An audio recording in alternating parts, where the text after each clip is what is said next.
Your Excellency, in the interest of time, I'll just make some quick remarks. Your Excellency, earlier on I was told I'll be invited to welcome people to Nairobi. But I told my friend, Mr. Anjoy, our work is not to welcome people to Nairobi. These manufacturers are in Nairobi. And a lot of the solutions they need are in Nairobi. So we need to discuss that. So it's not just about welcoming them.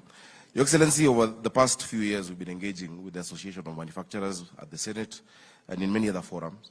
And I'm glad that in the first few days, since we got into office as a county government, we've already met the Nairobi chapter of the Association of Manufacturers, and we've made progress on a number of issues. Number one, Your Excellency, we are determined to make Nairobi the manufacturing hub of East and Central Africa, and eventually Africa. That we are determined to do it, and we'll work. And that's why I'm asking the companies to come and tell us, what do you need from us? What we've agreed, Your Excellency, number one, is on the issue of a unified business permit. There are too many licenses being paid. As of now, we are 70% in the process of actually reducing it to one license for Nairobi County. But I'll prevail upon you and my friend Moses Kuria that you also reduce the ones from national government. Because manufacturers and SMEs are spending more time complying than doing their work. So today you're paying this license, Kesho, there's another license, the next day another license, and those avenues for rent seeking. So the county government of Nairobi, everything that we ask for will only be one license in the next few months. We have made progress. We are willing, Your Excellency, to also collect the national ones on your behalf. You have MCSK, you have PRISC, you have CAMP, you have so many others. We put them in one pot and then distribute. Let the business people focus on doing business, not on complying, Your Excellency. Secondly, I understand the issue of multiple cessing from county to county on advertising. If you're driving a truck from here to Mombasa, it's a discussion that we're having at the COG. We need to get a creative way of sorting it out, because I realize there's no governor who's willing to let go of their, revenue-raising capacity, but still we need to have, a way that doesn't hurt the businesses. Ideally, we would ask you to register in a county and pay that county, and of course that county would be Nairobi. The other governors will not be willing to do that, but we'd like to hear your ideas on how we ensure that counties still get the revenue without stifling businesses. Our work is not to stifle businesses or to stifle manufacturing, but actually to promote manufacturing. Your Excellency, additionally, we had a lot of complaints on those in building and construction, on the system that had been there previously, on NPDMS. I'm glad to note, and I'm very happy Mr. Mburu is here. Our teams, both at the Nairobi County Government and the KRA, have been burning the midnight oil for the last 3-4 weeks.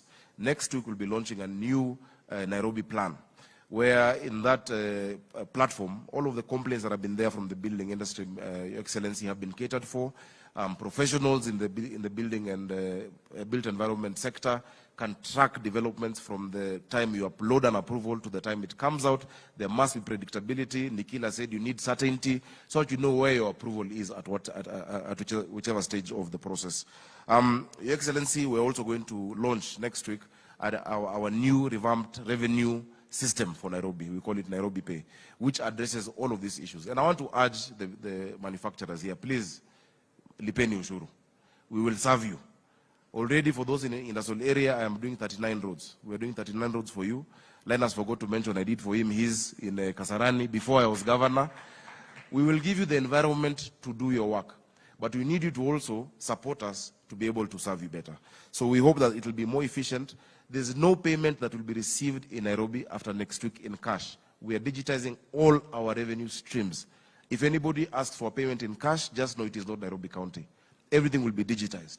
And we know what has been happening in part of the city, Westlands, in the CBD, and in the industrial area. Your Excellency, additionally, a lot of the issues that our manufacturers have is water. The cost of water and the reliability of our water system. We all know we have a shortage. We need 850 million liters per day. We get 525. Your Excellency, through the national government and Nathi Water, we expect 140 million liters to come in soon. But there's a challenge with the NLC because of the way leaves. So we ask that you intervene so that it can come faster for us to be able to serve our industries and also for us to be able to recycle. But we will also now come to you because we've said we need a city of order and dignity. But we cannot have that dignity when many of our manufacturers are the ones who are polluting our rivers. It is yourselves who are polluting and engaging in illegal dumping. Once we provide and we're designating those zones, we will have to agree on what to do. Your Excellency, in your inaugural speech, you spoke about a Nairobi Rivers Commission. 70% of the effluent that goes into that river is industries and sewerage. We will sort out the sewerage system, but the industries need to be able to sort out their effluent coming out of them. Your Excellency, additionally, as I just going to conclude, I think we need to, and I'm glad the young man who spoke just before me, talking about technology. We need to really radically ask ourselves questions about manufacturing and about where we're going. As a country, we cannot do the same thing and expect a different result, Your Excellency. Your Excellency, agriculture is great, and I'm glad I had my friend from Unga Group saying he's producing for us each a gunia. But your CS nominee for Treasury will tell you that in as much as you're getting 24% contribution to GDP, the contribution to national revenue is less than 3%. That gap is a value chain gap, which must be sorted out, Your Excellency. Your Excellency, China in 1952, 83% of people in China were employed in agriculture. In 1977, it turned out 77%. In 2012, it's 33% because of industrialization. It doesn't mean you're killing agriculture, but you're creating value to where we create jobs. And that is why we also need to, radically, and I'm glad your CS for Trade is a free thinker. Yeah, is a free thinker. As we discuss the Hustler Fund, which is important, I would ask that we do a balance. That yes, if I give a kiosk $1 million shillings more, will they hire more people or add more stock? But if I use that money to guarantee investment in rapidly scalable tech startups, that then, for instance, Twiga in 3 years was able to hire 700 people, where is there potential for creating jobs? So yes, we must sustain that, and we must give the mamboga, we must give the mom and dad shops, but we need rapidly scalable startups that then are able to hire more people. Your Excellency, in the Senate, I sponsored and passed a startup bill where we are providing that government guarantees and de-risks investments, because we can't afford to put money into those startups.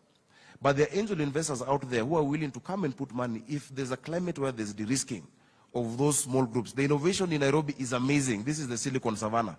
But we just need to provide that framework where we just de-risk these startups, that if somebody's investment at whatever first series or whatever point, if something happens, then they can recoup 30%, 20%, and that is how we'll address the issue of jobs. So we cannot just focus on the one two shops. Excellency, please, we'll need support legislatively. We're doing that in the city.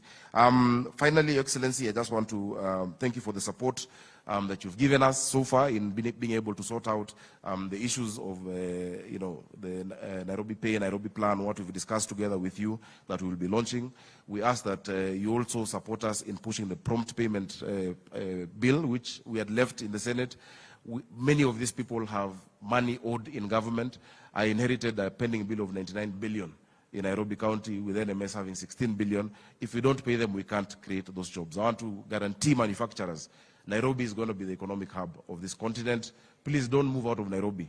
Stay in Nairobi, and we will make Nairobi work together. Thank you very much, Your Excellency. Thank you very much, Governor. And now Cabinet Secretary Betty Baina will invite Your Excellency. Madam CS. Thank you very much, Wanjohi, Your Excellency. Thank you.